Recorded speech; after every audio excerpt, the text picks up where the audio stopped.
ليه خايفين ليه انا مش خايفين وليه بكيين ليه انا مش بكيين وليه هربين ليه انا مش هربين وليه منك رجال وليه منك رجال وليه منك رجال وليه شو هالرجال.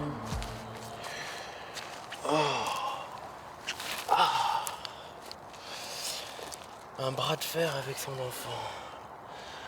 Eh ben moi je vais vous dire que ça vous marque. Ça vous poursuit très longtemps. J'ai eu l'impression de commettre un infanticide. Mon fils, il voulait créer son entreprise. Donc il va me consulter pour ne pas avoir de surprise. Il avait déjà le local, le capital, un projet original. Il lui manquait juste la confrontation entre le réel et l'idéal.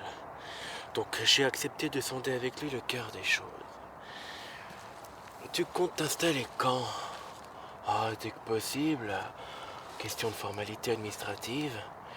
Est-ce que tu sais au moins où tu vas? Ouais, pas, ouais.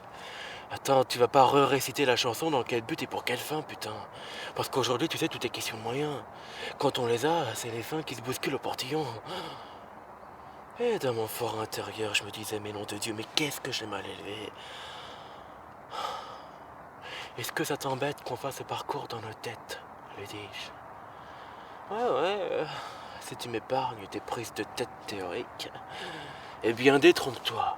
La projection fait partie de l'arsenal entrepreneurial. On doit rien faire aujourd'hui si on ne sait pas ce qu'on va en faire demain. Il y a le court, le moyen et le long terme. Prendre, c'est du court terme. Comprendre, c'est du moyen terme. Et entreprendre, c'est toujours du long terme, parce que ça prend tout et ça comprend les autres. Alors, dis-moi de quoi il en retourne. Pâtisserie. Je veux faire artisan pâtissier. Il m'a dit ça avec un brin d'hésitation, comme s'il n'était pas sûr que j'allais l'entendre de la même oreille que lui. Ouvrir une pâtisserie, nom de Dieu, c'est pas du gâteau. Est-ce que je lui ai dit avec mon humour pourri? Il avait pas du tout envie qu'on discute ses intentions, non. Il voulait juste que l'on examine les conditions de possibilité de son projet. Et nous sommes tombés d'accord pour accélérer le mouvement de la réflexion. Alors, de quoi tu disposes aujourd'hui?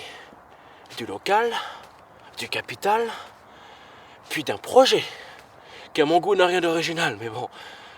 Mais ce qu'il a d'original, me reprit-il, c'est le produit naturel, tu vois. Sans sucre, sans conservateur, à base de fruits, des gâteaux à la fraise, tu vois, avec un vrai goût de fraise authentique, par exemple. Et ça, ce sera le temple de la tarte aux fruits. On veut réapprendre aux gens, nous, le goût des saisons, et puis les débarrasser de la chimie, de la conservation, de la congélation. Ah, d'accord. Et t'as trouvé la petite perle rare qui va te faire office de chef pâtissier? Ah oui, bien sûr, me dit-il, c'est mon associé.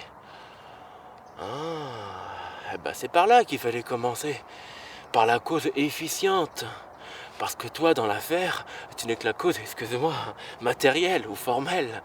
Celui qui apporte les fonds, et puis son nom. Et là, il a acquiescé pour ne pas me manquer de respect. Et si je comprends bien, vous allez faire 50-50. Ah non, tu y es pas là. C'est moi le créateur et en fait c'est moi le seul actionnaire de cette entreprise unipersonnelle.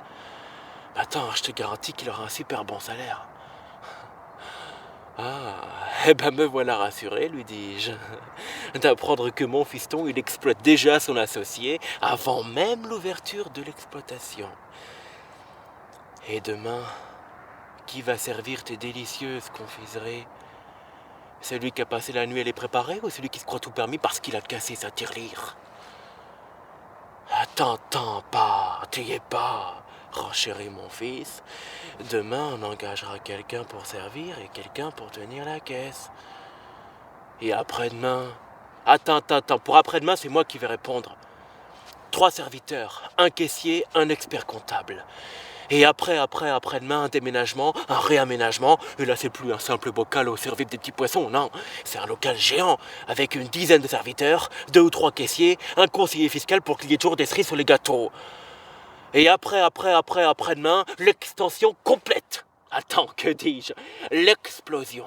Alors là, tout le monde en parle, votre marque est déposée dans le monde entier, plus que le nôtre, plus que Ediard, plus que Leclerc, et mon fils va donner de l'art à manger à tous ceux qui ont un petit creux. Et puis tu seras riche, et tu seras célèbre. Et puis un jour, parce que les temps changent, eh bien tu vas devoir te séparer de la plupart de ceux qui t'ont permis d'occuper le haut du pavé. Et surtout, te séparer de celui qui a contribué dans l'ombre à te hisser au plus haut niveau, ton petit associé, le petit pâtissier. Alors lui, personne ne le connaît, hein. Personne ne sait qui c'est. Moi, je l'appelle le dindon de la farce. Eh bien, c'est lui le premier des faits, malgré ses doigts de fait. Et pourquoi? Eh ben, je vais te le dire pourquoi, moi. Parce que le système, il est vicié à la base. Aucun empire n'est possible sans l'usage du pire.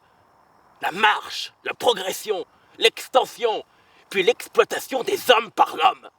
Eh bien ça, c'est une marche inexorable vers l'abîme du CAC 40.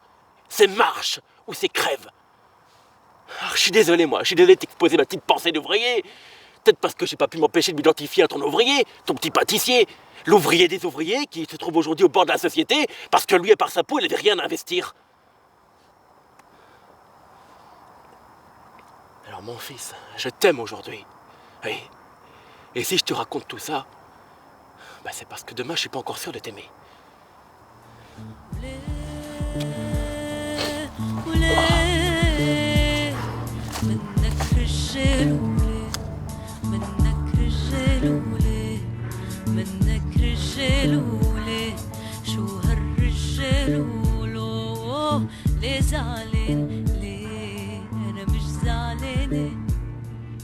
وليه خايفين ليه